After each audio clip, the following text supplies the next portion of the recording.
Charles de Foucauld, A Witness to Hope. Who are you? Someone who is searching for a meaning to his life. He goes through times of loneliness, of sadness, of despair. He is transformed by the love and mercy of God. He was born in 1858 in Strasbourg. He was not yet 6 years old when he lost his parents. Religion had little place in society at that time. Everyone was fascinated by the latest scientific discoveries. It seemed there was no longer the need for God. Charles succumbs to the doubts of that time. What meaning is there to life? What am I doing in this world? The philosophers themselves are all in disagreement. During his adolescence, he loses his faith. I spent 20 years neither denying or believing anything, desperate for the truth and not believing in God. No proof seemed to me to be convincing. I lived as if the last glimmer of faith had been extinguished.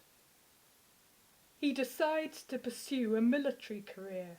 Idle by nature, he could not cope with the discipline. Having a rich inheritance of his own, he seeks his happiness in good food and partying.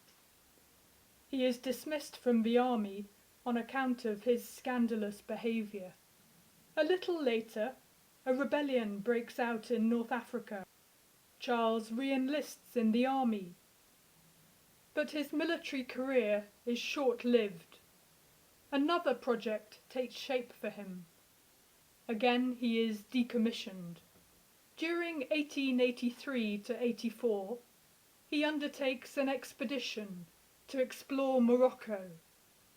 In accomplishing this difficult and dangerous journey, he demonstrates his strong will and determination. His encounter with Islam affects him deeply. The sight of this faith, of these souls living constantly in the presence of God, gave me a glimpse of something larger and more noble than our mundane preoccupations. We are born for something greater.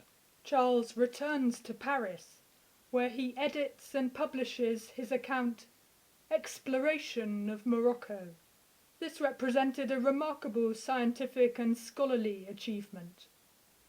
The young miscreant has become known as a veritable master. He is admired. But for him, he is in search of silence. The goodness and silent presence of his cousin, Marie de Bondy, challenges him. Since this woman is so intelligent, the faith in which she believes so strongly cannot be madness. He often goes into churches, preoccupied with this strange prayer. My God, if you exist, make yourself known to me. He finds a priest, the Abbé Ouvelin, and asks for teaching on the Catholic faith. The priest recognizes his search for God.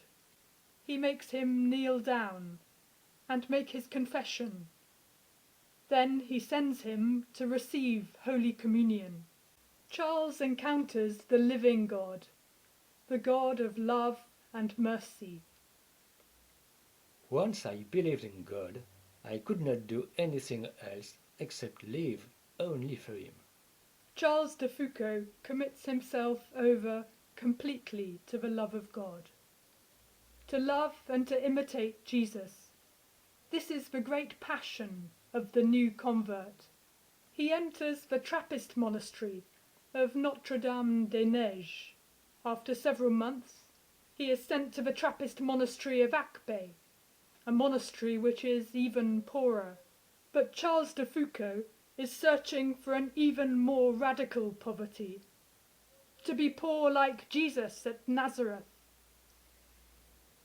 He receives permission to leave the Trappist monastery.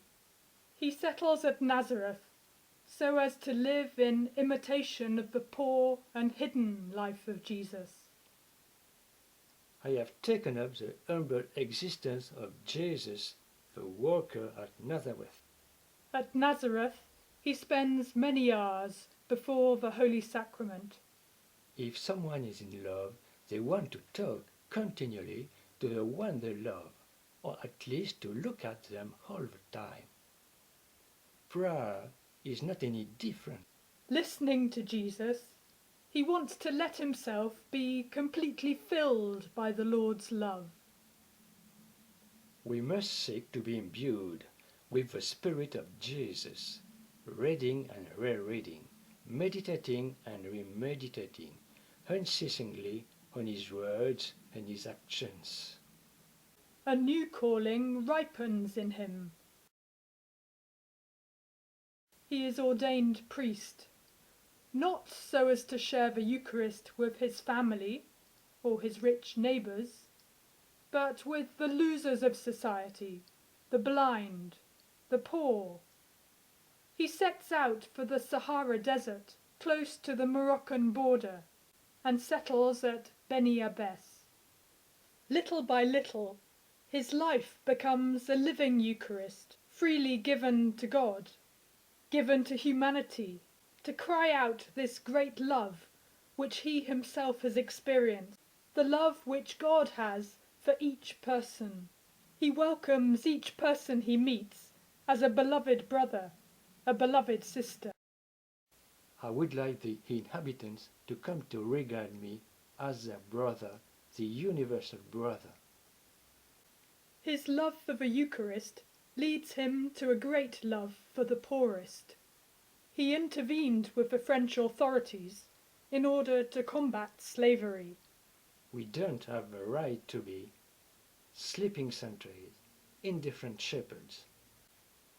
The more you love God, the more you love people. The love of God, the love of people, is my whole life. My apostolate must be an apostolate of goodness. If someone asks why I am gentle or good, I must say, because I am the servant of one who is much better than I am. Once more, Charles de Foucauld leaves all. He sets out for the south of the Sahara to share the life of the nomadic Tuareg people. His love for the Tuareg leads him to spend much time in studying their customs and traditions. He undertakes the compilation of a French Tuareg dictionary. He was in the midst of us as a poor man, recalled Musa, the chief of the Tuareg. And this poor man knew how to make himself utterly small and approachable. Alone with God, Charles makes solitary prayer a fundamental priority in his life. The person who loves loses himself in contemplation of the one he loves. For a few months, he withdraws to the hermitage of Assakrem. I'm loath to take my eyes away from this stunning view, whose beauty and vastness bring me so close to the Creator. It's necessary to go through solitude and the desert so as to receive the grace of God. It's there that one empties oneself, that one gets rid of all that is not God, so as to make room for God alone. Ever since leaving the Trappist monastery, Charles de Foucauld has been hoping to live with other brothers. Jesus wants me to work towards founding the little brothers and the little sisters. But his waiting only gets longer. I can't see anything happening. He abandons himself into the hands of God. Father, I abandon myself into your hands. Do with me what you will. Whatever you may do, I thank you. I am ready for all. I accept all. Let only your will be done in me. and in all you creatures. I wish no more than this, Lord. To your hands I commend my soul. I offer it to you with all the love of my heart.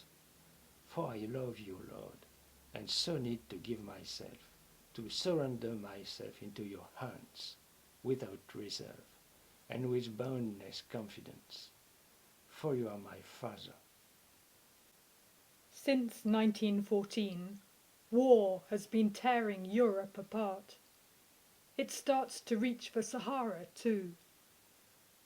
There are some attacks by the Senussites on the Hoggar. Charles de Foucauld is killed in the desert. It's the 1st of December, 1916.